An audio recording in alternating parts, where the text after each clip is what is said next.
Hi, my friends. Elephant in the room. If you don't watch my Instagram makeup Mondays, I hurt my thumb, I think 2, maybe 3 weeks ago at this point. And yeah, so I have a brace on it because why go to the doctor when you can self-diagnose and deal with it on your own? You know what I mean? Like strong, independent woman vibes. Anybody else? Because that's what I'm doing. Okay. What are we doing today? Well, it's another evolution of makeup, my friends.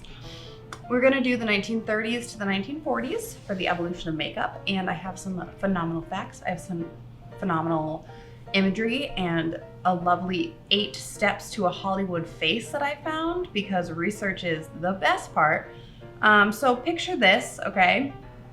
1930s, starting to like, all of a sudden the economy just crashes. It's crazy. You're going into the Great Depression, your supplies are limited, your money is very limited, and access to a lot of things is becoming increasingly more difficult. So what is something that's gonna lack? The quantity and amount of makeup. Those are 2 of the same words, amount of makeup that you put on your face. So with that, let's discuss some housekeeping items, if you will.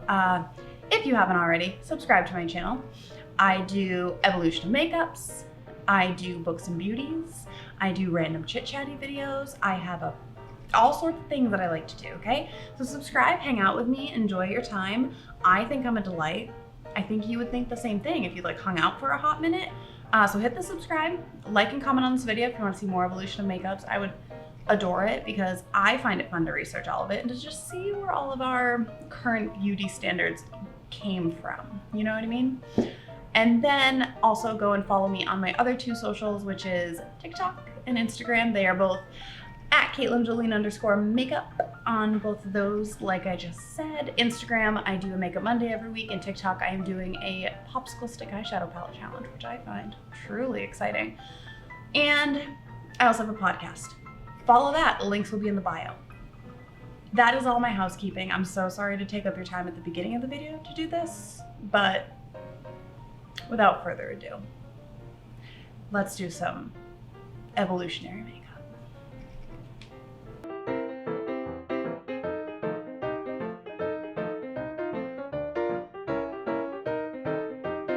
The makeup industry was booming after the 1920s, right? Like everybody was using makeup, all sorts of products were coming out. And so it just kept continuing on that path, you know? Makeup started to become more refined, more natural. Like I said, with the Depression, it was harder for people to purchase makeup. So it became a lot less, you know, it was more natural, it was less product, thinner application, you know, like really trying to make your makeup go far. Like, I don't wanna have to buy another foundation powder, so I'm just gonna make this one last as long as humanly possible kind of thing, you know what I mean? And we've all been there, we get it. In 1931, the British Daily Mail reported that 500 lipsticks were being sold for every 1 being sold in 1921. So in 10 years, the amount of makeup being purchased increased by 500%, which is insane, okay? So there was a lot of stuff that it got introduced. Magazines started featuring beauty guides. In 1930s, the celebrity icon at the time was Carol Lombard, and so you're seeing all these magazines showing you how to get the makeup of these actors, actresses, the people that you look up to. And so it started to become, you know, more advertised, started to become more kind of like tutorialized, if you will. And so a couple major launches that happened around that time, beginning of the 1930s, lip gloss was launched. And then in 1937, a pancake water-soluble makeup was created. So that was for your base. And then Helen Rubinstein, I'm not sure, launched the first waterproof mascara in 1939. It was still in cake form, but it was waterproof, okay? So there's some of the major changes that were happening in the makeup industry. Things that were new, things that were exciting. And now I'm going to discuss which this is what I found when I was doing research, is there's an 8 steps to a Hollywood face. And this was in a magazine. It told you exactly how to apply your makeup every time you did it. So started with a 3-step skincare routine. There was cleanse, tone, moisturize. So you'd apply the cleanser, wipe it off, you know, wash your face like we do now. And then you would add the toner and then apply a vanish cream, which is just a moisturizer, a modern day moisturizer. Since I am not gonna do a full skincare routine right now, and also because of my eczema, I don't tone, I'm just going to put on a hydrating primer, because when it comes to cleanser, I obviously do that morning and night. I'm not gonna be doing that at 9 p.m. because I'm gonna be doing it after this video. And then as far as moisturizer goes, I do that morning and night as well. So if you were doing your makeup in the morning and this was like your first thing that you were doing once you woke up, this would be your first step. Sidebar, I put a different lens on this camera because I needed to use it for the podcast recording that I did with Lindsay when she was here. It clicks a lot because it's autofocus, and if I don't do that, then it's gonna be out of focus a lot because I don't sit super still when I'm doing makeup, you know, like I'll come in and out of focus. So if you hear a lot of clicking in the background, I'm sorry, I was too lazy to change the camera lens.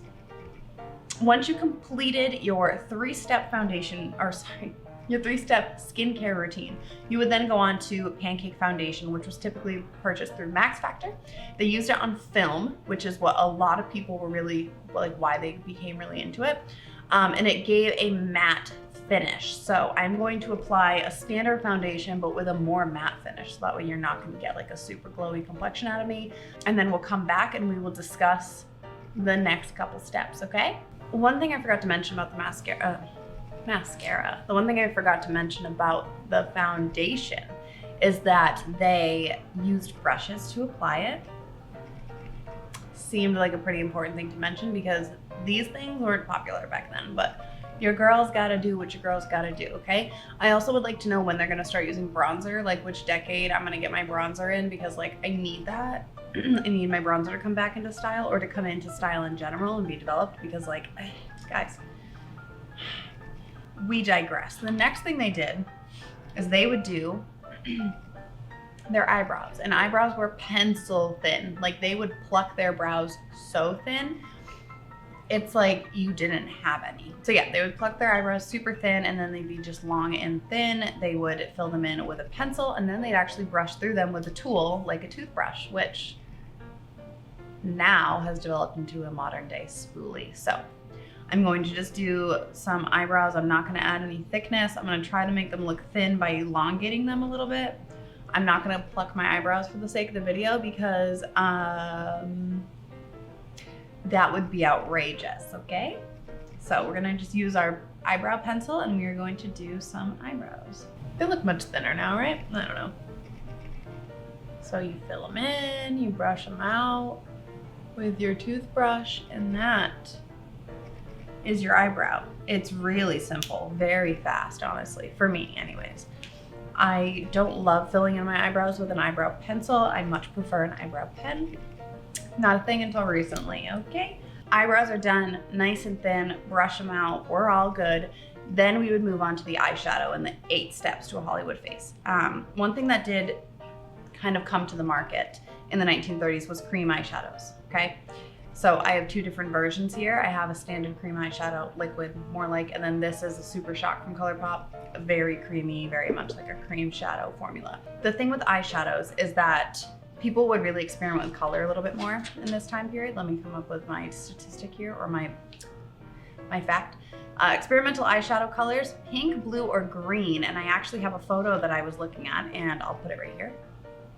And she has like a greeny eyeshadow. So I grabbed this ColourPop Super Shock that I have never used after buying it because I had no reason to. But because of the cream eyeshadows, you would use whatever shadow that you had or you wished, and you would always apply it with your finger. Seems like a standard method to use with a cream eyeshadow even in modern day, right? So if you then had your cream eyeshadow and it was like a matte finish, you could take Vaseline and create a glossy lid. Sounds pretty cool, right? Only problem is, if you do that, glossy lids are a very temporary look. So obviously back in the day, they didn't know about this. But for me, I'm not gonna put glossy lids on right now, because if I were to do that now, I would no longer have nice eyeshadow at the end of the video. And I wanna make sure that I don't look horrible for all of you. So instead, I grabbed a shimmery blue eyeshadow. Like I said, I've never used this. This is ColourPop Flower Shop. I don't even know if they sell this anymore. And surprisingly, it's not, although it's broken, it's not dried out. And this is definitely at least 2 years old. I'm pushing it back in. That seems fine, right? So it's Flower Shop. So I'm gonna take it on my finger. Just a random fun fact for all of you, and I know I said this in, I believe my video with Shelby, where I teach her how to do makeup, is the most gentle finger on your hand is your ring finger. So if you're gonna be using your fingers near your eyes, because it's such delicate skin, always use your ring finger. So I'm just gonna start applying that here with my finger. And because it has that shimmery finish, I'm gonna get that glowy, glossy look that people were going for with the Vaseline without needing to use Vaseline. And that's really the ultimate goal here. All right, I'd say that blue is pretty well on there. And the next step naturally would be mascara. Like I said in my 1920s video, I don't have a classic cake mascara because the only company that sells those is Besame out of Sephora, I believe. They're still sold at Sephora, if not BesameCosmetics.com. Not really my vibe. I'm just gonna use my mascara, okay? So I'll BRB with mascara on my eyelids. So I have mascara on. Really makes it look like I tried super hard on this eye look when we both know I didn't, because you watched me do it, but that's not the point. The next step on our routine would be Rouge. And what I found super interesting, and I found this interesting in the 1920s, but it continued in the 1930s, is the tips, okay? Rouge tips. People want to achieve like a heart-shaped face. And so in order to do that, if you have like a more oval shape, you would need to widen it by adding rouge to your ears. And like the shape that they added under their eyes was like a triangle. It was crazy. I did stuff I had never seen it. And what I did find is I have an image showing like the placement, and I'll put that in here as well. It is like up your ear as well as in like this triangle under your eyes, kind of like where modern day would use like a bright concealer.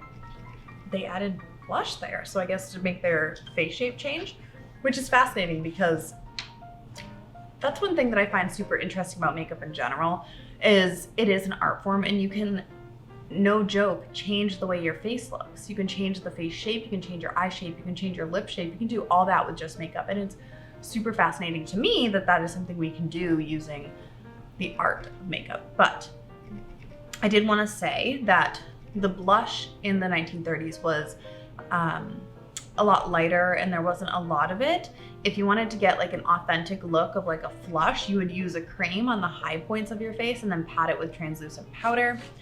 And then the other note I have is that you would use cream rouge or lip rouge, like lipstick, on your ears and on your ears and your lips, and it would match. So I have this cream blush by Honest Beauty here, and then I also have this powder blush by e.l.f.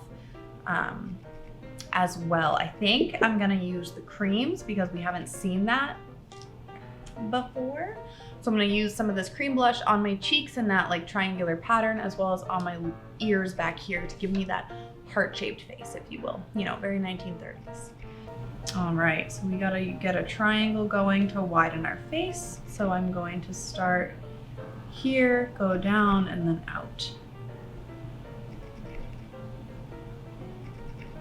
I'm gonna make our face seem wider than it already is. Is that working? I don't know. I don't want it to seem too over the top so it doesn't seem natural, because the whole name of the game was natural. And I'm gonna take this, and although my ears are already red, we're gonna add some rouge to our ears over top of my beautiful, lovely earrings to make them even more red. So I don't know if it really widened my face. I do think that nowadays I do tend to place my blush in more of a contour shape so I can actually thin my face, but bringing it in through this area is what's really gonna give you that wider look, and then also adding your ears into it is just gonna make it a little bit wider supposedly as well. So now I'm just gonna quickly match it on the other side, and then we will discuss the final step in the makeup routine, which is your lips. I believe that's the final step, right? Oh, and nails. Like, we're not doing that. We'll talk about that, but hold on, let me match.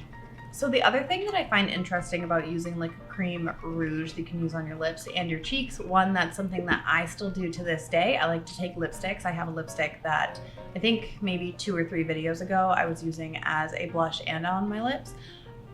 What I find fascinating about that is, especially given the fact the time period being the Great Depression, and how obviously access to extra income was just like super unheard of.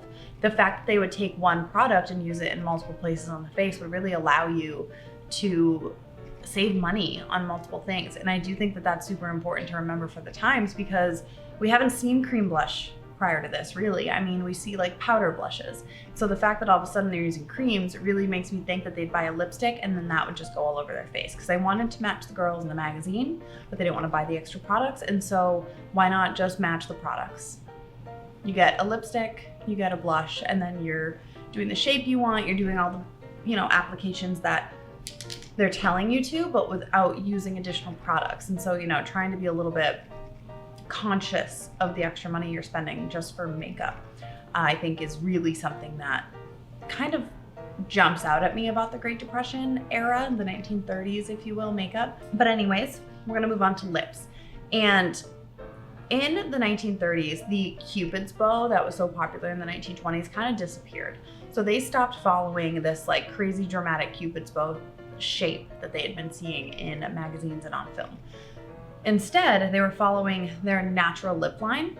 So it was just more just adding color to what you already had going on for you, you know, like just really accentuating what you already had. If you had wider lips, you would put lipstick below the lip line on the bottom, and then 2 shades. I found this fascinating. This is why I wrote this down. You'd have 2 shades. You have darker on the upper and lighter on the lower, so it would give you the illusion of not having a wider mouth. And then if your lips were too thin, you would lip line beyond your natural lip line, naturally. And then you would put a darker on the bottom and a light on the top, rather than the other way around for 2 wide lips. So I thought that was super interesting. And then the other thing that I wrote down was for lipstick, it was maroon, dark red, orange, or raspberry. So I don't have a ton of dark, deep lipsticks in general. I do have this red that I'm gonna put on. It's the deepest I really have. And then I'm just gonna do the 1 shade, because I don't have like a shade that really coordinates with this. And I'm just gonna follow my natural lip line and try and go like a little under, because that's what they would do. They wouldn't go over at all. And I wanna try to see if I can get it to look as like natural as possible. Okay, this is my 1930s to 1940s decade evolution of makeup. Okay. So a few other facts that I want to throw in here right before we finish this video off. The 8th step in the routine would be your nails. I'm not going to paint mine because, truth be told, it's just a lot of work for like super little reward. One thing that they did very commonly was called a moon manicure. So instead of doing like a French tip, you would do a little bit of white at the top and then a little half like semicircle of white at the bottom. And so it would give like almost like a crescent shape in the negative space. And I think that's super cute. One thing, if you have long fingers like me, these bad boys, they're long, you would color your whole nail. You wouldn't do a moon shape, because that would accentuate the length. And then you would also trim your nails down as short as possible, which I do anyways, because I bite them. I shouldn't be proud of that, but what are you gonna do? And then the other thing that I wanted to talk about is deeper skin tone. So I actually found a little bit of information on what deeper skin toned women would do in the 1930s and 40s for their makeup, because all the stuff I'm seeing in magazines from the 1930s to the 1940s is super whitewashed. I mean, at that point, there was no equal rights. So everything that you're seeing is just white women in film, white women in the tutorials and the guides and all that. So I did find some information on darker skin tones, which I did really enjoy that was included, and or even something that could be found. So there was a company called the Overton Hygienic Co. And this was a whole makeup line for deeper skin tones. They had like deep face powders and deep face foundations. Even I think they came out with one of the first liquids, actually. It was either them or the Sweet Georgia brown face powder. That was also like a instead of a foundation powder for white girls, it was that. And so there was a makeup brand that came out that catered to that audience. So I was just really excited to see that, because obviously that wasn't mentioned in the 1920s. And I have a feeling for the next couple decades prior to the 1960s, 70s, we're gonna still be seeing a lot more of that whitewashing. Just want to bring up the deeper skin tones because I thought it was cool that there was something out there for them. And I saw 2 companies, I believe, and like a popular product that I could pick out for you guys to talk about. And then finally, the hair. I didn't do it because it seems hard with this, plus it's 9:36 and I didn't really care. Hair actually was longer and wavier or curly. So, I mean, my natural hair isn't super wavy, but it's like moderately. So the longer hair was a thing in the 1930s, whereas in the 1920s, it was like the short with the curls and all that, like your classic flapper style, if you will. I'm wondering if that has to do with like wavier, curlier hair and longer. You have to pay for less haircuts. You have to get your hair done at a salon less. Like these are things that, to me, given the difference between the 1920s to now, like the next decade, it just like drastically changed. Sounds like that was more of like a money saver than anything else. So if you're going to get your hair done all the time, or if you need to straighten it, or if you need to put a lot of effort into changing how your hair naturally looks, that's going to take a lot of money and a lot of time. And so if you didn't have a lot of resources back then and your time was incredibly important, whether you're taking care of the family, if you're not even leaving, if you don't have a job, even if you are working in like a factory, like you're not going to be really going crazy with, you know, doing your hair every day. So when I saw that it was longer and wavier or curly, it sounds to me like it was longer and natural, because of the fact that the Great Depression was obviously torturing and ruining people's lives at that point. So all in all, although the decade in particular that we're talking about is not super positive due to the Great Depression and a lot of suffering and a lot of like really hard times for people, I did find it interesting to see the dramatic contrast between a 1920s to a 1930s, where like you were doing winged black kohl eyeliner and like deep red lips and this dramatic Cupid's bow and this like overly aggressive blush so you looked good on film. And then like just everyone refined and pulled back so extremely in order to compensate for the fact that the economy crashed and we were in a depression and people were starving and inflation was off the charts and like all this stuff was going on. It just, it's very interesting to see how the makeup industry had to react, and therefore how makeup became less prominent due to the fact that there just wasn't enough money for people to spend on products. There wasn't enough money to spend on multiple products. So it became natural, it became multi-use, it became something that was just faster, quicker. Like use your finger for your eyeshadow so you don't need another brush. You use the same lipstick on your cheeks and on your ears, because why buy 3 products or 2 products when you can just buy 1? You know, so it seemed like there was a lot of conscious thought about saving money, making products last, you know, using a lot less so you don't have to use or spend the money to get more, things like that. So I just wanted to bring that up. I thought that was super fascinating. It is interesting to kind of compare the history with what was going on culturally to the actual products and the makeup style of the times. And so on that note, that's it for my evolution of makeup this week. I just want to touch base super fast again on all of my plugs that I did at the beginning of the video. If you enjoyed this video, if you like this series, if you like, you know, seeing what people used to wear for makeup or trying to be as authentic as possible. I mean, I'm not going to go out and buy a 1930s makeup palette, but, you know, grabbing a cream eyeshadow and using my fingers and trying to match the colors and the tones and things like that is something that I find fun, and I hope you do as well. I put in a lot of time to research, and I get a lot of imagery and things that I can share with you so you can kind of see what I'm talking about and you can understand. And, you know, if you enjoyed it, a like and a comment will let me know. And so I will continue to do these decades of makeup as we continue on this YouTube journey. I also have an Instagram, like I mentioned, and a TikTok, which are at @CaitlinJulian_makeup as well. And like I mentioned, I do Makeup Mondays every Monday on my Instagram. It's like a chill, music-y tutorial. I do something random every week, whether it's like a new base routine using like a cream product that I haven't used in a while, doing a fun eyeshadow look that I saw on someone that I was inspired by, or just doing a supernatural look even. It always changes. It's never really planned out that intently. I just kind of wing it, and I have a lot of fun doing it because we get to hang out with music. So that's over on my Instagram, and then I also have a TikTok where I do the popsicle stick eyeshadow palette challenge, which I found on TikTok originally by @mg.mua, where you write all your popsicle sticks down. Nope. You write all your eyeshadow palettes down on popsicle sticks. You put them in a jar, you randomly pick them, and then you use the shadows in like a random or a suggested way. So that way you're kind of forced to use all of the eyeshadow palettes in your collection.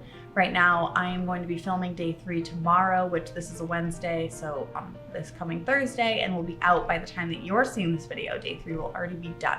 So I unfortunately don't have time to do actual days. I just do like one a week because that's just how my schedule works, because I do this and then Instagram and TikTok, and I have a child, and I do the podcast, all of the above. And speaking of the podcast, Singles and Thriving with my best friend Lindsay, we do a new episode every Monday. It's like super chill and also like kind of serious. We talk about mental health, we talk about dating, we talk about fun.